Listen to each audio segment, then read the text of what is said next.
Hello, my name is Lindsey Huddleston with Sports Psychology Solutions.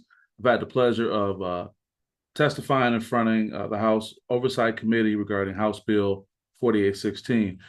This brief presentation is meant for Senator Jonathan Lindsey. I haven't had the pleasure of meeting you, but I am aware of your accomplishments. I appreciate your service. I too served as a Marine Corps reservist, and I'll share a little bit about that and my background and what brings me here. I've been working very closely with Senator Jimmy Wilson Jr. as well as Senator Sam Singh regarding House Bill 4816. And when I was made aware that you may not be in support of this legislation, I just thought about the most natural thing I can do. It would be great to be able to have a conversation and discuss this matter with you, but I thought just to be as organic as possible, what I want to share with you is a very brief portion of a recent presentation I gave to a local Lansing bank for potential high school name, image, and likeness, as well as college name, image, and likeness that will help promote financial literacy to athletes and other youth. And I thought the best thing I can do, I can show you better than I can tell you respectfully, and just kind of take you through this presentation I was going to give you some insight on what I think can be a great opportunity for you to be involved in this historic legislation going forward. Again, it was with TriStar Trust just a few weeks ago. And without any further ado, this is part of the high school name, image, likeness, transfer portal, and mental health town hall that I gave early in the year. As my background would share, I have over 30 years of experience as a teacher. I returned to my old high school to teach. That always makes me smile when I think about that. Also, I've been a coach, coached the team that I played for, junior varsity head basketball coach. Traveled the country and Canada as a motivational speaker. Was a lobbyist and a policy associate after being the deputy director for legislative affairs for Governor Granholm's administration, and went on to lobby for Walmart. So I was able to have experience on both sides of the aisle with a Fortune 1 corporation and Walmart, as well as in the governor's administration. And now currently a policy associate with Michigan's Children, dealing with all type of child welfare issues from cradle to career. And we consider name, image, and likeness to be that a child welfare issue as it relates to the impact it can have on the lives of our young people in the state of Michigan going forward. Been an author, wrote 2 books, one on athletes and charity, and another on athletes as well as the general population and how you can respond post COVID-19. And I'm a media member. I used to have high school media credentials, but now I have media credentials to cover Michigan State football and basketball. Actually, I have a game on right now at home on a Friday night with my daughter. And also sports psychology consultant. I have my master's, working on my PhD right now. I'll actually be in Las Vegas in a few weeks for the Association of Applied Sports Psychology annual conference. And I say all that to talk about my commitment, not just someone who was in the political process, but someone who's dealing with athletes of all backgrounds on a regular basis and understand the importance and meaningfulness of this legislation. And as I mentioned, a PhD candidate. Why am I here? I've always been committed to a life of service. Like I shared with you earlier, I joined the Marines as a junior in college. So I do understand when you write that blank check for your body to go be prepared to sacrifice for your fellow man and for your country. I understand that. So my work has always been rooted in service to others. Also, I'm humbled and empowered to be in this position. Won't talk about my background in too much detail, but being very politically active for a long time, to be able to be in the presence of a former President Barack Obama and the GOAT, Muhammad Ali, has been very impactful for me growing up as a native Detroiter. I always say that the alumni in my sandbox are drug dealers, murderers, and graduates. So what I want to get at, there's been a great amount of research. Shout out to Coach Tom Izzo. This wouldn't be the right time to find out that you're a Michigan fan over Michigan State, but also talking about the interviews I've done on my podcast to get more insight and background, Senator, about how this bill can be effective and have a positive impact on our young people, whether it's Coach Monty Montgomery, who's the newly head coach at University of Detroit, or these conversations with Tom Izzo. And of course, we're talking about the NCAA and the name, image, and likeness bill. But what I want to get to, because I know that you're aware of these bills to this degree, we're just talking about where we are right now. Of course, you see Speaker Tate and the role he played with getting this this legislation rolling. But here's a part that I really want to emphasize for you with this next slide. This was at the recent Mackinac Policy Conference. I wasn't sure if you were able to attend, but I really want to talk about an overall business case for residents of the state of Michigan now and in the future. I think there's a misnomer that the name, image, and likeness is particularly just for, urban students, African Americans, minorities in these urban pockets throughout the state of Michigan. But that is not at all the case. As other studies in other states have shown us, here in Minnesota, one of the top NIL athletes was Bayless Flynn.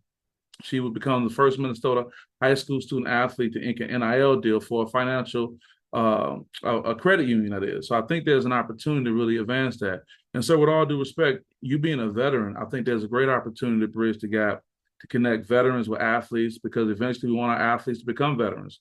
And there's an opportunity to bring this entire community in, because there are 30 plus states, Florida being one of the most recent to recently pass high school NIL. And it comes a time, Senator, where we have to look at futurescaping. And I know when I read your literature and read about your background, you are very concerned about this talent void that we'll have in the future. And what are we doing to secure Michigan's future? Supporting NIL, teaching our young people about building mentor relationships and building business opportunities for them will help them, that when they go forward, whether it's a Bayless Flint who leaves, she doesn't even leave the state because she's from she left Minnesota to go to Montana.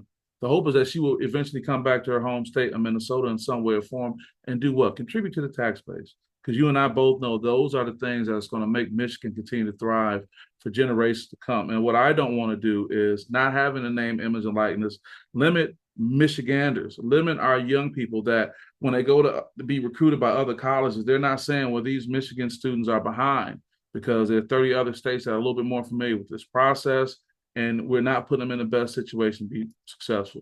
Representative Wilson, Senator Singh, you share with, you weren't available when we came to the Oversight Committee, but that's myself and Lance Stone, Mr. PSL, an outstanding student athlete in Detroit Public Schools, who came to testify.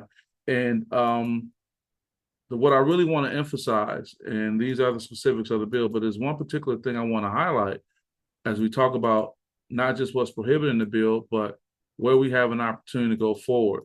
And that is coming up on the next slide, to be sure, is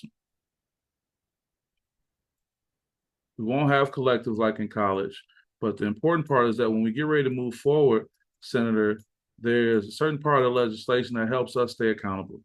And I think that's very important. And that is a required notice of NIL opportunity. Excuse me, it's not that part. Sorry, there's a lot of slides, but it's coming up right afterwards. And that is this slide. Thank you for your patience. The required reporting. By December 31st, 2024, and by December 31st, 2025, any nonprofit trade association that represents high schools in the state would have to provide a written summary of any congressional action or legislation to the student athlete NIL compensation, on student athlete NIL compensation for each of the years, to the chair of the Michigan Department of Education. Well, this organization they're referring to is the Michigan High School Athletic Association.